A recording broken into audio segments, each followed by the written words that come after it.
हा आहे जान्हवीचा school project. स्कूलवाले आहे ना, म्हणजे मुलांना प्रोजेक्ट देतात का त्यांच्या आई-वडिलांना देतात तेच कळत नाही. म्हणजे एवढे मोठमोठे प्रोजेक्ट देऊन देतात, की ते मुलांना बनवताच येत नाही. तर त्यांच्या मम्मी-पप्पालाच बनवून द्यावं लागतं. मग समोरच्या रूममध्येच चालू होतं बनवणं.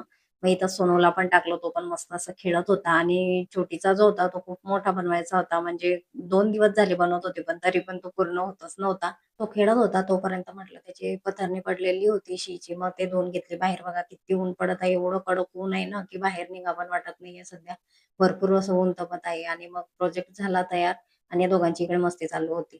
मग तुम्हाला प्रोजेक्ट दाखवते बघा किती छान बनवलाय. मस्त हापशी बनवली आहे, झाड आहे, नदी वाहत आहे. नदीमध्ये ही एक मछली आहे आणि ही विहीर विहीर तर मला खूपच आवडली. जुन्या स्टाईल मधली विहीर आहे, की आतमध्ये बाटली सोडायची त्या कडेने आणि वरती ओढायची. मस्त घर आहे, नारळाचं झाड आहे, असा हा प्रोजेक्ट बनवला होता. मस्त होता आणि सर्वांनी त्यांना म्हणजे दोघींच्या प्रोजेक्टला पण 5-5 6-6 असेच रेट दिले होते सर्वांनी. प्रोजेक्ट तर बनवायचा बाकी होता अजून आणि त्याचा पसारा बघा. रोज असा पसारा होतोय घरामध्ये 2 दिवस झाले. आणि मग संध्याकाळी चहाचा टाईम झाला. मग चहा वगैरे उकळत होता तोपर्यंत भाजीपाला निवडायला घेतला. कारण भाजीपाला पण निवडायचा बाकी होता. सकाळी धुवून ठेवला. मग पूर्ण पाणी वगैरे निथरून गेलं त्याचं. या मग सर्वजण चहा प्यायला.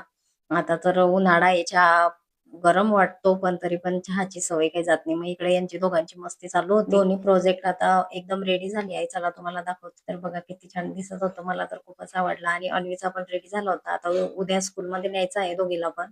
आधी असं काहीच नव्हतं. आधी शाळेमध्येच प्रयोगशाळा राहायची आणि शाळेमध्येच आपल्याला शिक्षक लोक जे आहे ते प्रयोग करून दाखवायचे आणि तिथंच शिकवत होते. सोनूसाठी दोघं बापले का मस्त डान्स करत होते. तो पण त्यांना एकदम मस्त पाहून हसत होता. चला मग बाय.